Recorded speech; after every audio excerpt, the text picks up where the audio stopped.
मुस्कुराया करो। 84 लाख योनियों में कुत्ते को आपने कभी मुस्कुराते ना देखा होगा। बंदर को मुस्कुराते देखा है? इसलिए स्माइल करते रहा करिए, मुस्कुराते रहा करिए। हाँ, मुस्कुरा के जिसे गम का जहर पीना आ गया, ये हकीकत है उसको जहां में जीना आ गया। मुस्कुराया करो। ये मुस्कुराहट, लोग कहते हैं महाराज जी हम बड़े परेशान हैं। अरे परेशान तो सब हैं। कुत्ता भी परेशान है, बिल्ली भी परेशान है, चूहा भी परेशान है, चींटी भी परेशान है। इकलौते तुम ही परेशान नहीं हो। लेकिन उस परेशानी में भी जो मुस्कुरा रहा है वही तो इंसान है। वरना परेशानियों में रोना, चीखना, ये तो पशु पक्षियों के भी काम है। जरा सा कष्ट हुआ तो पशु पक्षी की आंखों में भी आंसू आ जाते हैं। लेकिन हर परिस्थिति में प्रसन्न रहना ये मनुष्य का स्वभाव है। लेकिन आज का मनुष्य कहाँ गया स्वभाव? बात बात पर गुस्सा, मुस्कुराता ही नहीं है, हंसता ही नहीं है, बस बंदर की तरह मुंह बनाए फुलाए बैठा। थोड़ा मुस्कुराया करो मेरी माँ। पति से भी कहा करो थोड़ा मुस्कुरा लिया करे। मुस्कुराए। आप बताओ आखिरी बार कब हंसे थे खिलखिला करके? कब हंसे थे जब पेट दर्द हो गया था हंसते हंसते? कब से नहीं हंसे। अरे ये दौलत कमा रहे हो किसके लिए? हर आदमी प्रसन्नता के लिए धन कमाता है। और एक बात बताऊं, हर आदमी प्रसन्नता के लिए धन कमाता है, हाँ या ना? हर आदमी खुशी के लिए पैसा कमाता है, हाँ या ना? लेकिन जब आप लोगों के पास, हम छोटे थे, बचपन में छोटे से थे ना, तब हम कोई पैसा नहीं कमाते थे। लेकिन जितना तब हंसा करते थे उतना अब नहीं हंस पाते। तब जितने खुश थे उतने खुश अब नहीं है। इसका मतलब खुशियां पैसों से नहीं आती। यदि पैसों में आती खुशियां तो बचपन में आपके पास पैसा नहीं था, आज ज्यादा पैसा है, आज ज्यादा खुश होना चाहिए था, लेकिन आज ज्यादा परेशान है। इसका मतलब खुशियों के लिए धन नहीं, अरे खुशियों के लिए बचपना चाहिए, बचपना। खुश रहने के लिए धन नहीं चाहिए, खुश रहने के लिए बचपना चाहिए। इसलिए भले बचपन के हो पर बचपन के ही स्वभाव को रखना। मुस्कुराना। यदि तुम सोचो कि मैं समझदार हो गया हूँ, वीआईपी हो गया हूँ, कभी ना मुस्कुरा पाओगे। ये वीआईपी लोग कभी हंस नहीं पाते।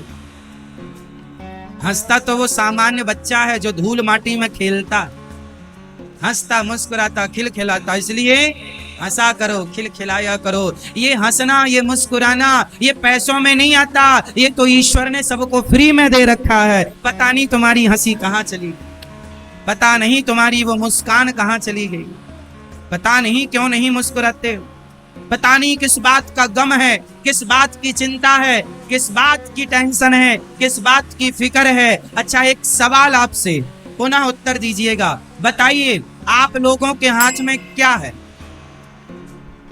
क्या है आपके हाथ में? कब बेटे का विवाह होगा, कब बेटी का विवाह होगा, क्या ये आपके हाथ में है? बहू के बेटा होगा या बेटी होगी, ये आपके हाथ में है? आप कितने साल जिएंगे, कब मरेंगे, क्या ये आपके हाथ में है? कितना लाभ होगा, कितनी हानि होगी, क्या ये आपके हाथ में है? आपका कितना नाम होगा, आप कितने बदनाम होंगे, क्या ये आपके हाथ में है? अरे कुछ है ही नहीं तुम्हारे हाथ में, केवल मुस्कुराहट तुम्हारे हाथ में है। इसलिए मुस्कुराया करो, बाकी सब भगवान के हाथ में, तुम्हारे हाथ में कुछ नहीं है। जबरदस्ती तुम मर रहे हो तो हम क्या करें? लोड ले लेकर के, टेंशन ले लेके मर रहे हो। बेटे का विवाह कब होगा महाराज, बेटी सयानी हो गई है। कर्म तू करता चल, गीता में लिखा है कर्मण्येवाधिकारस्ते मां फलेषु कदाचन। कर्म तू करता चल, कर्म करता चल, लड़का देखता चल, लड़की देखता चल, लेकिन कब होगा ये भगवान पर छोड़ता चल, भगवान सब करेंगे। तेरा काम है केवल कर्म करना, फल की इच्छा ना तेरा काम है, ना तू ला सकता है। 6 चीजें भगवान के हाथ में हैं, याद कर लो, सारी जिंदगी काम आएगी मेरी ये बात। 6 चीजें भगवान के हाथ में है। कौन कौन सी? सुन लो। क्या क्या? किसी को याद हो तो बताओ। 6 चीजें कौन कौन सी भगवान के हाथ हैं? बोलो। हानि, जोर से बोलो। हानि, लाभ, हानि, लाभ, जीवन, मरण, यश, अपयश, विधि हाथ। 6 चीजें ईश्वर के हाथ हैं। हानि, लाभ, जीवन, मरण, यश, अपयश। हानि मतलब कितना नुकसान होगा, कितना लॉस होगा, कितना प्रॉफिट होगा। कर्म तू कर।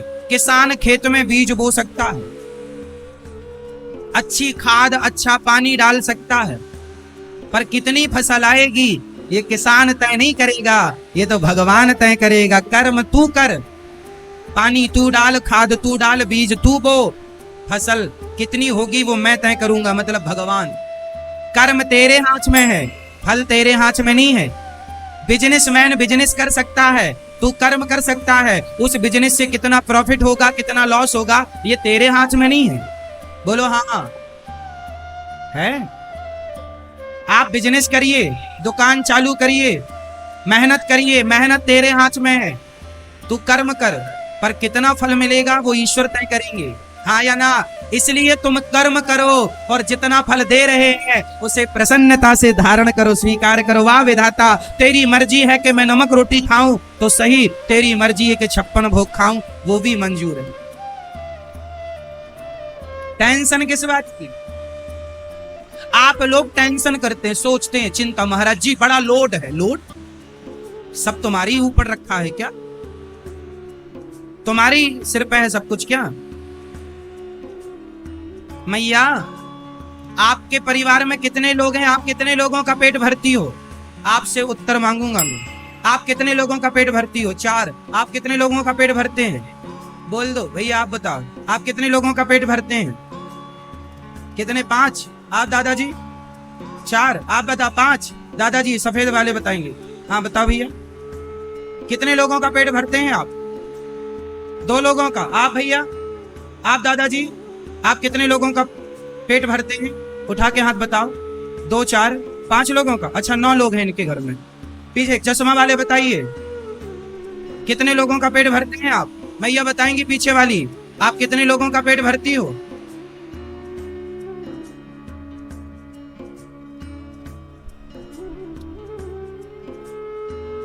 आप लोग, कोई कहता है हम 2 लोगों का पेट भरते हैं, कोई कहता हम 4 लोगों का, कोई कहता है हम 5 लोगों का, कोई कहता हम 9 लोगों का, कोई कहता हम 10 लोगों का। आप 5-10 लोगों का पेट भरते हैं, पर भगवान है जो सबका पेट भरते हैं। और एक बात बता दूं, आप कभी ये मत कहा करो कि हम किसी का पालन करते हैं, हम किसी का पेट भरते हैं। हमारी तुम्हारी औकात ही क्या है? अरे हम किसी को क्या खिला सकते हैं? सबको खिलाने वाला भगवान है, सबके पालनहार भगवान है। ये जो तुम्हारा झूठा अभिमान है, इसे ही तो मिटाना। मैं खिला रहा हूं, मैं सबका पालन कर रहा हूं, तुम कौन होते हो खिलाने वाले? हर व्यक्ति अपने अपने भाग्य का खाता है। जिस दिन जन्म लिया था मैंने, उसी दिन से मेरे नाम की रोटियां भगवान ने भेजना स्टार्ट कर दी थी। उसी दिन से मेरे नाम का राशन पानी शुरू कर दिया। और जिस दिन मेरी मृत्यु होगी तो मौत नहीं होगी, समझ लेना उस दिन से मेरे नाम का राशन पानी खत्म हो गया, खा लिया तुम्हारे नाम का छुट्टी। यही सिद्धांत। कोई किसी का पालनहार नहीं, ना बाप बेटे का पालन करता है, ना माँ बेटे का पालन करती है। तुम हो माँ बाप, ठीक है, तुम निमित्त हो। तुम कौन हो? ओनली, सिर्फ निमित्त। पालन कौन करता है? इसलिए अजगर करे न चाकरी, पंछी करे न काम, दास मलूका कह गए सबके दाता। हाँ, चिड़िया कौन सा बिजनेस करती है? कौन सा उद्योग है उसका? कौन सा कारोबार है? क्या भूखी मरती है? जिस विधाता ने उस चिड़िया को भूखा नहीं मरने दिया, वही विधाता तुम्हें और हमें भी भूखा नहीं मरने देगा। उस चिड़िया को, उस परमात्मा पे विश्वास है, लेकिन तुम्हें विश्वास नहीं। अजगर कौन सा काम करता है? सबके पालनहार। इसलिए टेंशन ना लो, चिंता ना करो, सब कुछ काम तुम करो, कर्म तुम करो और भगवान के चरणों में समर्पण कर दो। हे विधाता, ये जो कुछ है सब आपका है, करने कराने वाले आप हैं। हम तो आपके चरणों की धूल है। कितना हानि कितना लाभ है ये ईश्वर तय करेंगे। हानि लाभ जीवन मरण। अच्छा ये बताओ आप लोग कितने साल जियोगे? मैया आप कितने साल जियोगी? मेरी माँ भाई आप कितने साल जियोगे? हाँ मेरी उम्र कितनी है ये भगवान को पता है। इसलिए तुम अपना कर्म करो ईमानदारी से, और जीवन ईश्वर ने दिया है, मृत्यु भी परमात्मा ही देंगे। तो जीवन और मृत्यु से मोह ना करो। यदि जीवन है तो मृत्यु भी होगी, और जब कब होगी? मेरी मृत्यु कब होगी? जब विधाता चाहेंगे। उसके पहले कोई मार नहीं सकता मुझे, उसके पहले कोई मुझे। इसलिए डरा ना करो कि मर ना जाए। अरे मौत आएगी तो मर भी लेंगे, मौत से पहले मरना क्या? मौत आएगी तो मर लेंगे। ऐसे ना रोया करो, अरे मर ना जाए। और जो मर रहा है, जो मर गया, उसकी फिक्र ना करो। जिसका कार्यकाल जितना था, जिसका जीवन जितना था, वो उतना रहेगा। उसके बाद एक श्वास भी एक्स्ट्रा नहीं मिलती किसी को। ईश्वर के हाथ में जीवन है और ईश्वर के हाथ में मरण है। कल किसने देखा है आज हम खोएं क्यों? कल किसने देखा है आज हम खोएं क्यों? और जिन घड़ियों में हंस सकते थे उन घड़ियों में रोएं क्यों? गाए जा मस्ती के तराने, ठंडी आहें भरना क्या? अरे मौत आएगी तो मर भी लेंगे, मौत से पहले मरना क्या? मुकद्दर का लिखा मिटता नहीं, मुकद्दर का लिखा मिटता नहीं। आंसू बहाने से जो होनी है वो होके रहेगी किसी बहाने से। इसलिए जो हो रहा है भाद भगवत इच्छा मान के खुश रहा करो। तेरे फूलों से भी प्यार, तेरे कांटों से भी प्यार। सुख दे दुख दे, हानि दे लाभ दे, हर हाल में भगवान के आश्रित रहा करो। जैसे अर्जुन ने अपनी गाड़ी भगवान को सौंप दी, आप भी अपने आप को भगवान को समर्पित कर दीजिए। जैसे द्रौपदी ने दोनों हाथ उठाकर कह दिया मैं आपकी हूँ, आप भी कह दीजिए मैं आपका हूँ। आप लोग कहते नहीं है कि मैं आपका हूँ, इसलिए भगवान आपकी मदद नहीं करते। भगवान ने अर्जुन का पक्ष लिया, कौरवों का पक्ष नहीं लिया। क्यों? क्योंकि अर्जुन ने कहा था कि प्रभु आप मेरे हो, मेरे साथ रहो। दुर्योधन ने गोविंद से मांगा ही नहीं, गोविंद को मांग लेता तो भगवान शायद उसका भी साथ देते।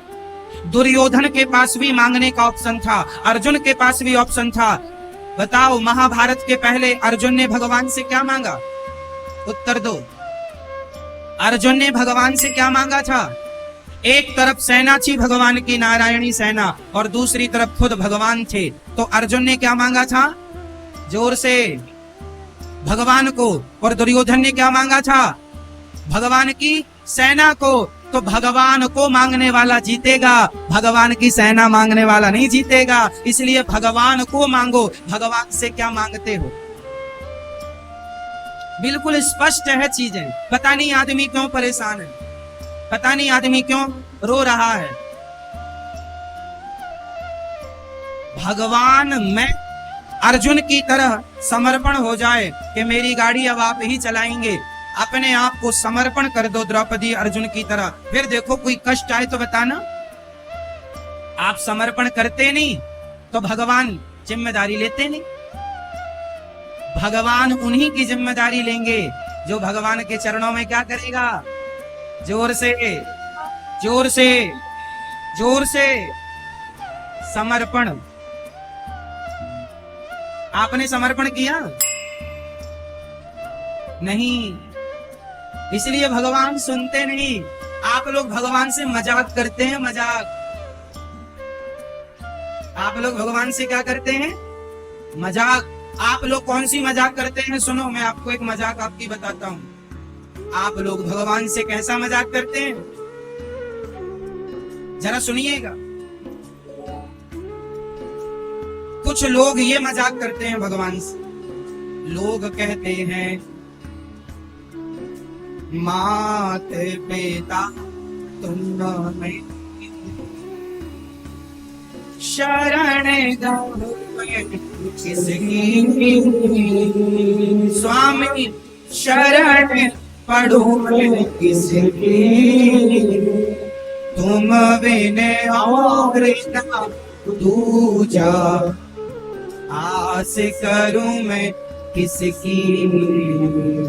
ओम जय जगदीश हरे। ये क्या है? आप कहते हो कि हे भगवान तुम हमारे माता हो, तो माता पिता तुम मेरे। आप कहते हो कि हे गोविंद आप ही मेरी माता, आप ही मेरे पिता, तुम बिना और न दूजा, तुम्हारे बिना मेरा कोई नहीं है, ऐसा कहते हो? बोलो हाँ, ऐसा कहते हो आप लोग? कहते हो, पर आज तक कभी माना नहीं कि कृष्ण हमारे पिता है, राधा हमारी माता है। माना नहीं, बस कहा ही कहा है। तो ये मजाक नहीं तो क्या है?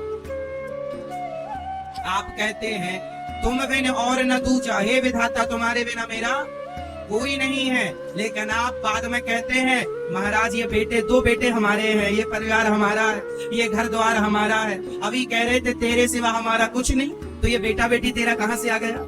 या तो ये बात झूठ है या तो वो बात झूठ है। दोनों बातें सच कैसे हो सकती है? हाँ या ना? तो आप लोगों की करनी और कथनी दोनों अलग अलग है।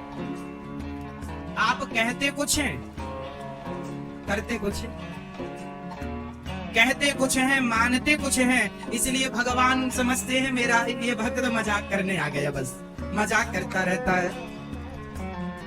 इसलिए भगवान सुनते नहीं। आप कहते हैं भगवान सुनते नहीं है।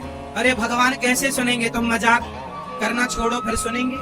अरे मेरी माँ, मेरे भाई, जब कह दो कि कन्हैया तुम हमारे पिता हो, राधा जी हमारी माता है, गोविंद देव जी हमारे पिता हैं और श्री राधा जी माता, जब मान लो कि यही माँ बाप हैं, तो माँ बाप की तरह प्यार करना स्टार्ट कर दो गोविंद से। कब कब आपने माँ बाप की तरह प्यार किया भगवान से?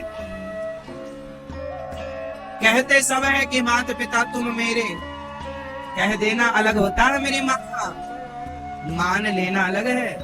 भगवान नहीं सुनते इसलिए क्योंकि हम मजाक करते। आप लोग दूसरा मजाक भी करते हैं, वो सुनो। तन भी तेरा, मन भी तेरा, सब कुछ है तेरा, स्वामी सब कुछ है तेरा, तेरा तुझको अर्पण, प्रभु जी का प्रभु जी को अर्पण, क्या मेरा। ओम जय जगदीश हरे।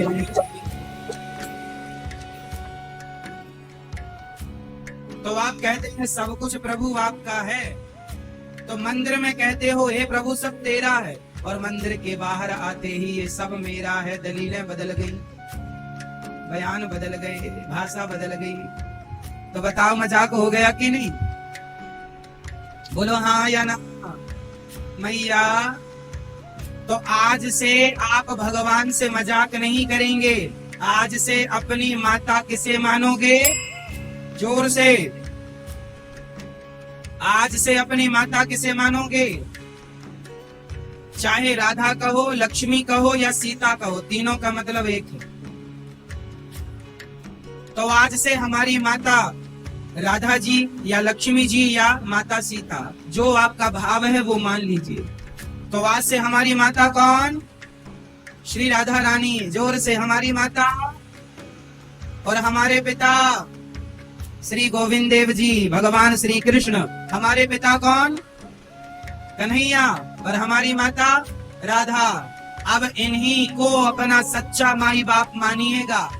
फर्स्ट दिन हमने बताया था कि माता पिता का हमारे शरीर में केवल 3% शेयर है। 1% पिता का, 2% माँ का, बाकी 97% शेयर आप पर, हम पर, भगवान का ही शेयर है सबसे ज्यादा। इसलिए उन्हें अपना मानो, ईश्वर को अपना मानो, भगवान में मन लगाओ और पूर्ण रूप से समर्पण कर दो। करने कराने वाले भगवान हैं, हम क्यों परेशान होए। हानि लाभ जीवन मरण, यश अपयश विधि। हाँ, जीवन में जब इज्जत मिल जाए तो समझना ये भी ईश्वर की कृपा है, और जरा बदनामी मिल जाए उसे भी कृपा ही समझिएगा, वह भी ईश्वर का प्रसाद है। क्योंकि किसान के खेत में ककड़ी होती है ना, तो कोई ककड़ी मीठी होती है, कोई ककड़ी कड़वी होती है। अरे किसान को पता नहीं होता कि कौन सी ककड़ी मीठी है, कौन सी ककड़ी कड़वी है। वो तो मीठी ही बोता है, पर कुछ कुछ कड़वी निकल जाती है। तो यदि एक दिन गोविंद देव जी का प्रसाद बट रहा था, तो प्रसाद में ककड़ी का प्रसाद बटा। तो एक सज्जन ने ककड़ी ली तो वो कड़वी थी, तो उसने थू थू करके फेंक दिया। पीछे से एक भक्त आया, उसने इस ककड़ी उठाई, धुल कर खाने लगा। उसने कहा, क्यों जी ये तो कड़वी है, क्यों खा रहे हो?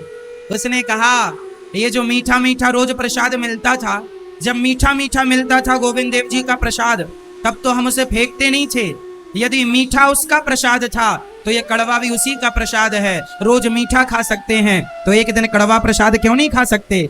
हमें संसार में सम्मान बहुत मिलता है, कभी कभी अपमान मिल जाए तो वो भी भगवान का प्रसाद मान करके ग्रहण कर लेना चाहिए। ये भी ईश्वर का कड़वा प्रसाद है। क्या करोगे? क्यों जी? यदि लाभ मिला है तो हानि भी स्वीकार करना, क्योंकि यह भी ईश्वर का प्रसाद है। यदि जन्म मिला है तो मृत्यु भी स्वीकार करना, क्योंकि यह भी ईश्वर का प्रसाद है। हर हाल में प्रसन्न रहो, भगवान का स्मरण बनाए रखो। श्री मनु जी महाराज के भगवान ऋषभ देव जी ने 100 पुत्रों को ज्ञान दिया, जिसमें भरत जी सबसे बड़े थे। उपदेश पाके बड़े प्रभावित हुए, छोड़ दिया सब छोड़ करके वो भगवत चिंतन में चले गए। भरत जी ने गंडकी नदी के किनारे खूब तपस्या की, पर भरत जी का मन मरते समय एक मृग के बच्चे में लग गया था, और मृग का चिंतन करते करते जब वो मरे तो उनको मृग की योनि में जाना पड़ा। मैया अब बहुत सावधानी से सुनिएगा जो हम कहने जा रहे हैं, है ना। भरत जी मृग का चिंतन करते करते मरे तो उनकी बड़ी दुर्गति हुई, मृग बनना पड़ा। अंते यामति सागति। इसलिए मरते समय आप लोग अपने मन को सावधान रखेंगे। मरते समय क्या रहेंगे मैया जी? अच्छा, मरते समय कैसे सावधान रहेंगे आप लोग? आप लोगों को हम मरने का जो सही ढंग है वो समझाते हैं। आजकल लोगों से मरना भी नहीं आता, ना जीना आया ना जी पाए। अब देखो दिन भर आदमी रोता रहता, ये कोई जीना है? ना तुम्हें जीना आया ना तुम्हें मरना आया, व्यर्थ ही तुम्हारी जिंदगी चली गई, ना जी सके ना मर ही सके। अरे कम से कम अच्छे से मर तो जा। तो मरने की सही विधि क्या है वो जरा हम आपको समझाते हैं। मरने के पहले अपने मन को सबसे हटा लो। मरने के पहले अपनी इच्छाएं कम कर लो। आप लोग कहते हैं महाराज जी हम बड़े दुखी हैं। आपके दुख का कारण क्या है? चलो बताओ, आपके दुख का कारण क्या है? आप में से कितने लोग दुखी हैं? हाथ उठाओ, हाथ उठा के बता दो। जितने लोग दुखी हैं वो हाथ उठाएंगे। अब ये बताओ कि आप लोग दुखी हैं तो आपके दुख का कारण क्या है? क्या है कारण आपके दुख का? प्रत्येक व्यक्ति के दुख का कारण होता है उसकी इच्छाएं। क्या होता है? उसकी इच्छाएं। जिस आदमी के पास ज्यादा इच्छाएं हैं वो उतना ज्यादा दुखी है, और जिसकी इच्छाएं कम है वो उतना ज्यादा सुखी है। तो सुखी होने का मूल मंत्र है इच्छाओं को कंट्रोल। इच्छाएं आज तक किसी की पूरी हो गई हो तो उसका नाम बता दो मुझे। क्यों भैया जी, मैया जी, क्या किसी की इच्छाएं पूरी हो पाई? बताओ जल्दी से। किसी की आपके बाप दादों की इच्छाएं पूरी हो पाई? बोलो। जब आपकी बाप दादों की इच्छाएं, आपके बाप दादों की इच्छाएं पूरी ना हो पाई, बड़े बड़े राजा महाराजाओं की इच्छाएं पूरी ना हो पाई, तुम्हारी हो जाएंगी? याद रख सिकंदर के हौसले तो आली थे, जब गया जमी से तो दोनों हाथ खाली थे। इच्छाएं तो सिकंदर की पूरी ना भई, इच्छाएं तो रावण की पूरी ना भई, तो हमारी तुम्हारी क्या होंगी। इसलिए जिंदगी इच्छाओं के मुताबिक नहीं, इच्छाओं के हिसाब से नहीं, जरूरतों के हिसाब से जिया करो। जरूरतें पूरी हो सकती हैं, इच्छाएं पूरी नहीं हो सकती। जरूरतें पूरी हो सकती हैं, पर क्या पूरी नहीं हो सकती? जोर से। इच्छाएं और जरूरतें, ये दोनों में अंतर है कि नहीं? आप बताओ, इच्छा और जरूरत में क्या अंतर है? आपसी सवाल। इच्छा और जरूरत में क्या अंतर होता? मैया पंचायत ना करो मेरी माँ, ओ पंचायती मैया सुन लो मेरी माँ, आते ही पंचायत चालू। सुनो, इच्छाएं और जरूरतें, इच्छा और जरूरत में क्या अंतर है? बोलो। इच्छा पूरी हो सकती है या जरूरत पूरी हो सकती है? जोर से। क्या पूरी हो सकती है और क्या पूरी नहीं हो सकती? जरूरतें तो रिक्शे वाले की भी पूरी हो सकती हैं, पर इच्छाएं तो रावण की पूरी ना हो पाई। इसलिए जरूरतें पूरी कर लिया करो। इच्छाओं के हिसाब से जियोगे तो केवल दुख ही पाओगे, मरोगे और कुछ नहीं। आपका जो इतना रोना धोना है, जो आपको इतना कष्ट है, ये इसलिए है कि आपकी इच्छाएं ज्यादा है। ये भी मिल जाए, वो भी मिल जाए, ये भी पालूं, वो भी पालूं। नहीं हो सकता साहब। रावण की भी कुछ इच्छाएं थी, कहां पूरी कर सका वो? कुछ तुम्हारे बाप दादों की भी इच्छाएं रही होंगी, कहां पूरी कर पाए वो? तुम्हारी भी कुछ इच्छाएं हैं, तुम्हारी औलाद की भी कल इच्छाएं रहेंगी। किसी की पूरी हुई हो तो नाम बता देना मुझे, मैं लिख लूंगा। ये पूरा जयपुर घूम के देख लो, एक आदमी की इच्छाएं पूरी हो गई हो तो बता देना मुझे। इच्छाएं पूरी हो ही नहीं सकती और आप इच्छाएं पूरी करने में लगे हैं। अरे जो पूरा हो ही नहीं सकता उसको पूरा करना ही क्यों? इसलिए जरूरतें पूरी कर लो और बचा हुआ समय सत्संग, अच्छे कामों में लगाओ, भगवान के चिंतन में लगाओ। यही सार है जीवन का। वरना आज जयपुर में जिनके पास बहुत धन है उनसे जाकर पूछ लेना, क्यों साहब सुखी हो? उनके जीवन में भी कुछ ना कुछ अशांति होगी, कुछ ना कुछ इच्छाएं होंगी। इतना होने पर भी बहुत कुछ चाहत है, वो मिल जाए तो भी चाहत है। अरे जिसके पास साइकिल होती है वो मोटरसाइकिल की चाहत रखता है, जिसके पास मोटरसाइकिल होती है वो कार की चाहत रखता है, जिसके पास कार होती है वो BMW की चाहत रखता है, बड़ी कार की। जिसके पास वो है वो उससे बड़ी कार की चाहत रखता है, जिसके पास वो है वो खुद का हेलीकॉप्टर रखने की चाहत रखता है। जिसका खुद का हेलीकॉप्टर है वो सारे जहां को जीतना चाहता है कि मेरे मुट्ठी में ये संसार हो जाए। इन्हीं इच्छाओं को पूरी करते करते ये शरीर पूरा हो जाता है, इच्छाएं पूरी नहीं होती। इसलिए सबसे बड़ा धन कौन सा है? बोल दो आज। इसलिए सबसे बड़ा धन कौन? जोर से। गोधन, गज धन, बाज धन और रतन धन खान, जब आवे संतोष धन, सब धन धूरी समान। सबसे बड़ा धन है संतोष। क्या है? क्या है? जितना दिया विधाता ने उसमें संतोष, उसमें उसका धन्यवाद दो, थैंक यू कहो भगवान का। मैं तो इस लायक भी नहीं था, आपने मुझे मेरी औकात से ज्यादा दिया है गोविंद, उसका धन्यवाद करो और शिकायत ना करो जो है। अच्छा ये बताओ, आप लोगों के पास जितना है उतना बहुत लोगों के पास नहीं। आपके पास आज जितना है इतना भी लोगों के पास नहीं है। ये बात सही है कि नहीं? हाँ या ना? ईश्वर ने आपको जितना दिया है औरों के पास तो उतना भी नहीं है, तो औरों से आप अच्छे हैं। इसलिए पॉजिटिव रहिए कि ईश्वर ने हमें जो दिया है वो कम नहीं है, और फिर इच्छाएं करो और फिर उनका कोई अंत नहीं है। इसलिए जीवन में जितने में सुख मिल जाए उतने में संतोष कर लेना चाहिए, और सुख का मंत्र ही संतोष है। वरना करोड़पति आदमी भी रो रहा है, तो आप लोग क्या रखेंगे? आज से जो दिया विधाता उसमें खुश रहेंगे, धन्यवाद देंगे, शिकायत भरा जीवन नहीं जिएंगे और प्रसन्न रहेंगे, है ना मैया? ओ मैया, आप कह रही थी हम बड़ी दुखी हैं, क्या दुख है आपको बताओ? क्या दुख है आपको बताओ? आपसे कोई कहे कि हम बड़े दुखी हैं तो पूछ लिया करो क्या दुख है, वो बता ही नहीं पाएगा कि दुख क्या, बस रो रहा है, बस सब रो रहे हैं तो अपन भी रोते चलो, पता ही नहीं दुख किस बात का, कोई दुख वुख नहीं है फिर भी रो रहे हैं, सब रो रहे हैं हम भी रो रहे हैं, पता ही नहीं दुख किस बात का। 100 में से 95 लोग तो पता ही नहीं क्यों रो रहे हैं, बस सब रो रहे हैं हम भी रो रहे हैं। सब ने गाना गाया दुखी है महाराज दुखी है, हम भी चालू कर दिया हम बड़े दुखी है महाराज बड़े दुखी है। कोई दुख नहीं है फिर भी लोगों का रोना नहीं छूटता, कोई लोगों का, कुछ लोगों का तो स्वभाव ही होता। चलो, भरत जी महाराज ने मृग में मन लगाया, मृग बनना पड़ा। आप लोग भी मरते समय किसी में मन ना लगा लेना। पत्नी में मन लगाओगे तो स्त्री बन के आओगे, पुरुष में मन लगाओगे पुरुष बन के आओगे, कुत्ते में मन लगाओगे कुत्ता बन के आओगे। इसलिए मरते समय मन कहाँ लगाएं?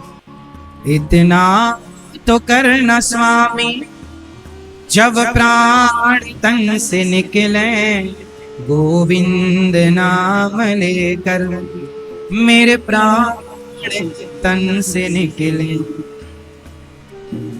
उस वक्त जल्दी आना नहीं श्याम में भूल जाना, मुरली मधुर बजाना जब प्राण तन से निकले, इतना तो करना सुना। श्री गंगा जी का तट हो मेरा सावेरा निकट हो, मेरे मुख में तुलसी दल हो, जब प्राण तन से निकले, इतना तो करना स्वाहा। तो मरते समय बिल्कुल एकाग्र मन, मरते समय भगवान का चिंतन करना चाहिए। और सुनो, जब कोई आपके घर में मरने लग जाए, दादाजी पिताजी बूढ़ी अम्मा, तो आप लोग उनके सामने भगवान का चित्र रख देना, गंगा जल मुंह में डाल देना, तुलसी दल डाल देना और जोर जोर से श्री कृष्ण गोविंद हरे मुरारी का या श्रीमन नारायण का चिंतन करना। बाद में रो लेना जब मर जाए। कई लोग मरता नहीं है, आदमी रोना धोना चालू। हमारी माताएं बहुत भयंकर तरीके से रोती हैं। अभी आदमी मरा नहीं है, रोना चालू, अरे मर तो जाने दो कम से कम, मरा नहीं हो चालू रोना। और ऐसे ऐसे रोती हैं, पता नहीं कहाँ कोचिंग करके आती हैं, ये गजब अजब प्रकार का रोती हैं, बिल्कुल अजीब। वो सुर अलग ही होते हैं उस समय के, न ताल मिलती है न सुर मिलता है। और रोती हैं माताएं, ऐसी ऐसी माताएं भी रोती हैं जिन माताओं का उस मरे आदमी से कोई लेना देना नहीं था, पर रोना है, सब रो रहे हैं हम भी रो, शौक है रोने का, अभ्यास कर रहे। कितने लोग ऐसे हैं, कोई लेना, बूढ़ा, एक 95 साल का बूढ़ा मर गया, गांव भर के लोग रो रहे थे। अरे 95 साल का मरेगा नहीं तो क्या बचपना आएगा उसका? मौत में इतना रोना क्या तुम्हें पता नहीं था कि आदमी मर जाएगा? पागलों की तरह, मूर्खों की तरह रोने ना बैठा करो।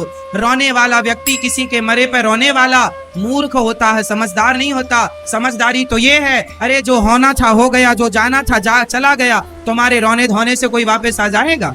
इस संसार में कुछ सत्य हो ना हो, पर मृत्यु अटल सत्य है, जो एक दिन सबकी होके रहेगी। बताओ आप में से कौन लोग हैं वो जो कभी नहीं मरेंगे? है कोई ऐसा? सब जाएंगे। इसलिए जीवन से ज्यादा मोह ना रखना। जीवन जीना अच्छी बात है, मोह ना रखो। मरे ना, क्यों ना मरे? अरे मौत आएगी तो मरेंगे। आप लोग रोया ना करो, ज्यादा कीर्तन किया करो, भगवत चिंतन किया करो, मौत आएगी। आप लोग क्या करते हैं, आदमी, एक बार क्या हुआ, जयपुर में एक सज्जन मरने लगे, अभी मरे नहीं थे पूरे, कि रिश्तेदार आ गए, पड़ोसी आ गए, रोना चालू। इतनी धक्का मुक्की की ऊपर ही गिर गए बुढ़ऊ के, वो पहले ही निपट गए। इतनी धक्का मुक्की की और रोना चालू। बेचारा वो कुछ राम राम बोल रहा था या राम राम सुनना चाह रहा था, ना राम राम बोला ना कुछ बोला, वह रोना चालू। तुम्हारा क्या, ये दुनिया वालों के रोने में ना आना। ये दुनिया तुम्हारे मरने में आके रोती है और 13 दिन बाद आके तुम्हारे नाम के गुलाब जामुन खाती। एक और लाना, एक और लाना। इनका क्या बिगड़ेगा, ये तो गुलाब जामुन खाएंगे 13 दिन बाद। इसलिए बिगड़ेगा अपना। यदि आप किसी पुरुष का चिंतन करते, मेरी पत्नी का क्या होगा, मेरे पुत्र का क्या होगा, मेरे परिवार का, ये सब करते मरोगे तो दुर्गति हो जाएगी। इसलिए ये दुनिया तो 13 दिन बाद सब रोध होके भूल जाएंगे हमें, बिगड़ेगा तो हमारा। इसलिए मरते समय जगत को नहीं, बस जगन्नाथ का स्मरण होना चाहिए। हे नाथ, मैं आपको कभी भूलू नहीं, और भगवान का चिंतन करो। ये दुनिया के लोगों का क्या है साहब, जब हम जिंदा होते हैं ना, कोई हाल चाल नहीं पूछता, मरने की खबर बस पता चल जाए लोग आ जाते हैं। आप अभी एक काम करना, किसी को फोन लगाना, भैया कथा हो रही है हमारे जयपुर में, आओ आप थोड़ा कथा सुनो, प्यार से बातें करेंगे, बैठेंगे, समय गुजारेंगे। लोग कहेंगे समय नहीं है, लेकिन उन्हें पता चल जाए कि आप मर गए हैं, तुरंत समय निकाल के आएंगे। मानो चाहते ही थे कब मरो कब हम जाएं। मरने के बाद समय निकाले तो क्या करेंगे हम उस समय का? अरे जीते जी निकालते तो उस समय का लाभ भी होता। क्या सही है, मरने के बाद निकाला गया समय सही है या जीते जी निकाला गया समय सही है? क्या समय सही है? माँ मर गई तो बेटा रोने आ गया दुबई से, जिंदा थी तो गिलास भर पानी ना देने आया, बगल में रहता था तो वहां से आया ना, दुबई चला गया। और वहां जब माँ पता चला कि माँ मर गई तो दुबई से आया। अरे मरने के बाद तो लोग आ भी जाते हैं कहां से, पर जीते जी तुमने उसकी सेवा कितनी की, मरने के बाद कहां से आई ये बात मायने नहीं रखी जाएगी, जीते जी आपने सेवा कितनी की है ये बात ध्यान में रखी जाएगी। इसलिए जीते जी इंसान का सम्मान करना सीखो, आदर करना सीखो, इज्जत करना सीखो। मुर्दे का सम्मान तो सब करते हैं, हर व्यक्ति कंधे पर उठाता है। जब आदमी मर जाता है तो कंधे पर उठाया जाता है, और जीता रहता है तो पांव पकड़ पकड़ के लोग खींचते हैं, गिराते हैं। जो लोग तुम्हारी बुराई करते हैं, जो लोग तुम्हारी निंदा करते हैं, जो लोग तुम्हारे को गालियां देते हैं, तुम्हारे मरने की खबर सुन के वही लोग कहते हैं यार जैसा था अच्छा था। यदि ये तारीफ पहले ही कर लिए होते साहब तो शायद कुछ और दिन जी जाते तुम्हारे लिए, लेकिन जीते जी इंसान अच्छा नहीं कहेगा, मरने के बाद कहेगा कि आदमी अच्छा। ये दुनिया का दस्तूर है, नेचर है जगत का। क्या करोगे, इस दुनिया में ऐसी रहना पड़ेगा। सीता माता जब तक जिंदा थी, दुनिया ने उनके चरित्र पर उंगलियां उठाई, लांछन लगाया, और जब पृथ्वी पर समा गई तो रोने लगे, जय अच्छी थी, अच्छी थी, अच्छी थी, अच्छी थी। अच्छी कहने वाले लोगों पहले ही अच्छी कह दिया होता तो माता सीता के जीवन में इतना कष्ट क्यों आता? तभी अच्छी कह दिया होता, तब अच्छी नहीं कहा, तब तो उंगलियां उठा दी माता सीता पर। ये दुनिया ने उठाई थी कि नहीं? हाँ या ना? फिर ये दुनिया ऐसे ही है। इसलिए ऐसी दुनिया में हमें भी जीना है और आपको भी जीना है। जियो खुश, प्रसन्नता से जियो।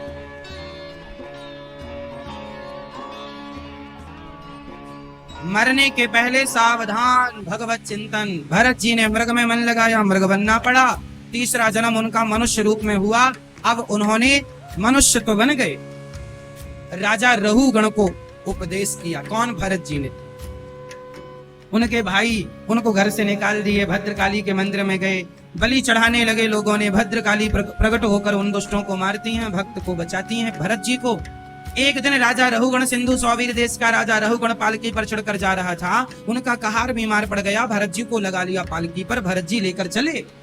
संत तो सबका भार उठाता है, रहुगण का भी उठाया। भरत जी ने कहा चलो सबका उठाते हैं, इनका भी उठाते। पर भरत जी के आगे कोई चींटी ईटी आ गई तो वो छलांग लगा के चल रहे थे, कोई चींटी ना मर जाए, कोई जीव हत्या ना हो जाए पांव से। तो राजा रहुगण के पालकी सिर पे टकराई। राजा रहुगण बोला क्यों रे, ये कौन है उछल कूद कर रहा है? कहारों ने कहा महाराज नया नया भर्ती हुआ है, बिना इंटरव्यू का वही उछल कूद कर रहा है।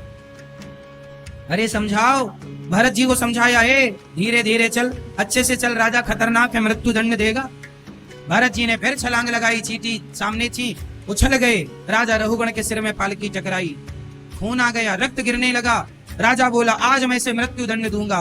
भरत जी ने कहा आज इसे मूर्ख को ज्ञान देना पड़ेगा। त्वयोदितं व्यक्तमविप्रलब्धं भरतो समय स्यात् यदि वीर भारः गन्तुर्यदि स्यादधिगम्य मध्वा पीबेति रासौ न विदाः प्रवादः। भरत जी ने आज जो ज्ञान दिया बहुत गहरा ज्ञान था। सुनो, भरत जी ने कहा, राजन तू किसे मारने की बात करता है? मरता कौन है? अच्छा बताओ, शरीर मरता है या आत्मा मरती है? उत्तर दो, कौन मरता है, शरीर या आत्मा? कौन? शरीर। आत्मा मरती है? नैनम छिंदन्ति शस्त्राणि नैनम दहति पावका। आत्मा कभी नहीं मरती। आत्मा अजन्मा है, अमर है।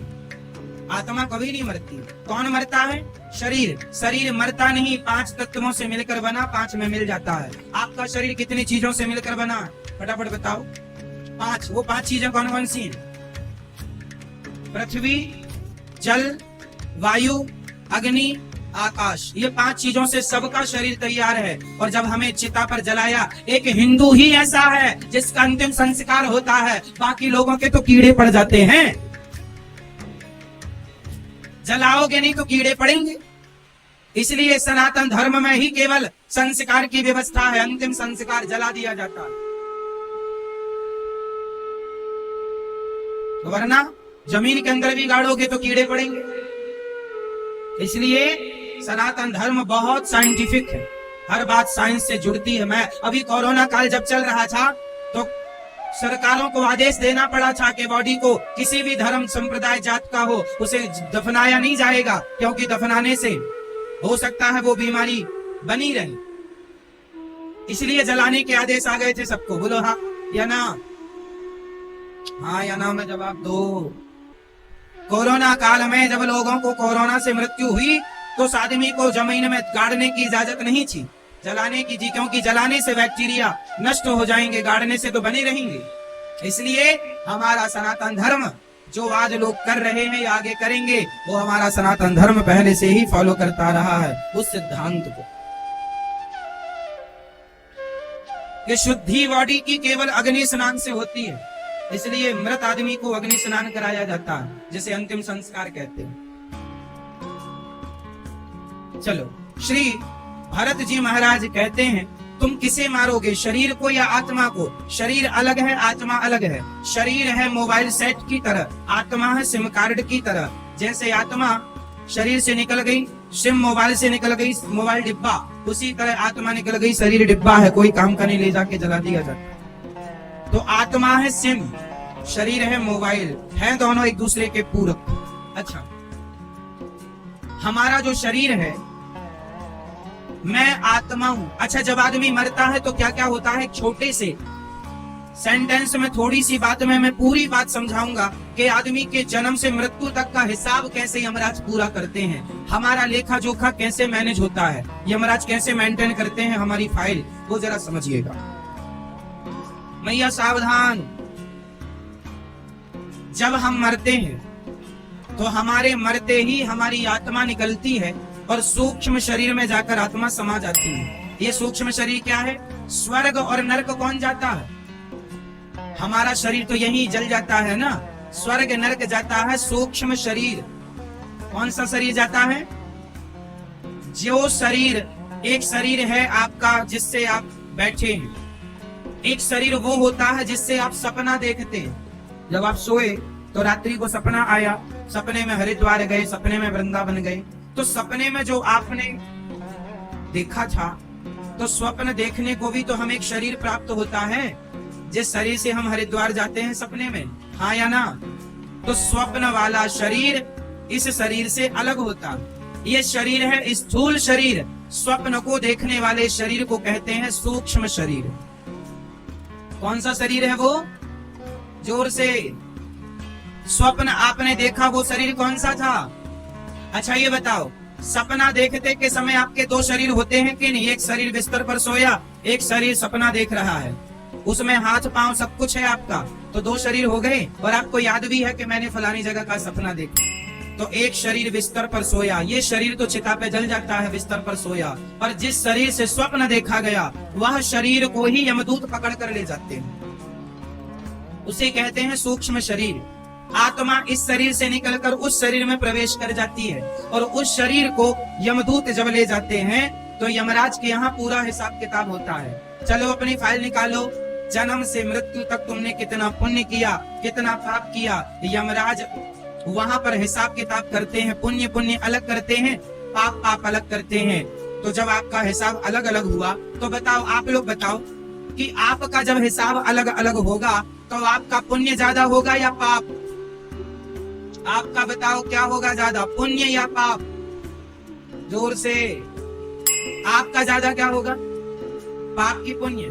भाई आपका क्या ज्यादा होगा? पाप की पुण्य? आपका क्या ज्यादा होगा? पुण्य। आपका क्या ज्यादा होगा दादाजी? पाप। भैया आप लोगों का पाप। दिन भर चुगली करती हो इसलिए पाप ज्यादा होगा, यदि छोड़ दो तो तुम्हारा पुण्य ज्यादा हो जाएगा। तो पाप अलग पुण्य अलग। कुछ लोगों का माना कि फॉर एग्जाम्पल मैं एक का लेकर चलता हूं, एक आदमी का पाप निकला 5 किलो और पुण्य निकला 100 ग्राम, फॉर एग्जाम्पल, क्योंकि सबका अपना ज्यादा कम होता होगा, वो हिसाब मैं नहीं कर सकता, भगवान करेंगे। तो पाप निकला 5 किलो, पुण्य निकला। यमराज जी ने कहा तेरे 5 किलो पाप निकले, तो 5 किलो पाप का दंड देने के लिए यमराज उन्हें कुछ दिन नरक में रखते हैं, नरक की यातनाएं देते हैं, और नरक की यातनाएं देने के बाद फिर उन्हें 84 लाख के चक्कर में डालते हैं। नाली का कीड़ा बनाया, कुत्ता बिल्ली चमगादड़, ये सारी योनियों में जाकर के पाप भोगता है आदमी।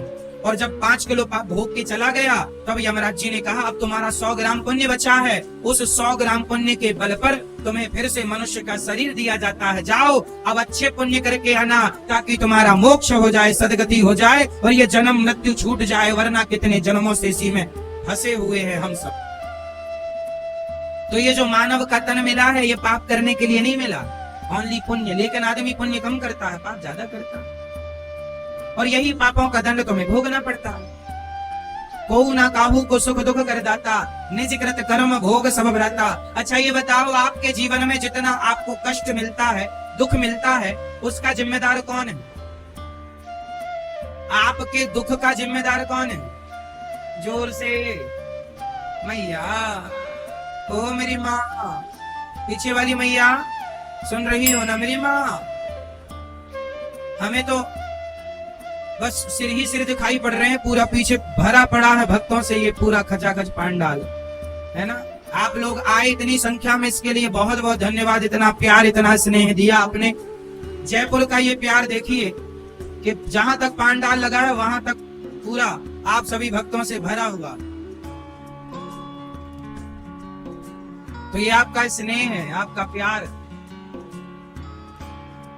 तो पीछे वाली मैया सुन रही हो ना मेरी माँ? सुन रही हो तो आवाज आ रही है तो हाथ उठा लो। आ रही है, चलो अच्छा ठीक है, सुनिएगा ध्यान से। अभी जयपुर में अभी कथा चल रही है, अभी दिसंबर में फिर आएंगे आपको कथा सुनाने जयपुर। जगह कल या परसों में फाइनल हो जाएगी, जयपुर शहर के अंदर ही है। तो जो डिसाइड होगी जगह मैं आपको स्थान बताऊंगा, बताकर ही जाऊंगा आपको। जयपुर के भक्तों का इतना प्यार गोविंद से कि गोविंद भगवान जी को आप लोग एक बार नहीं 2-2 बार बुला रहे हैं। ये आपका प्यार है, आपका स्नेह है, इसके लिए आपको बहुत बहुत साधुवाद। दिसंबर में फिर आएंगे, लगभग 15 दिसंबर से जगह हम आपको कल परसों क्लियर करेंगे। तो श्री भरत जी महाराज का दिव्य ज्ञान राजा रघुगण को दिया गया और दोनों परम धाम को दोनों पधारते हैं। इसके बाद दोनों की सदगति हुई, दोनों भगवत धाम को गए। राजा परीक्षित ने 28 प्रकार के नरकों का जब पूछा, सुखदेव भगवान ने बताया 28 प्रकार के नरक होते।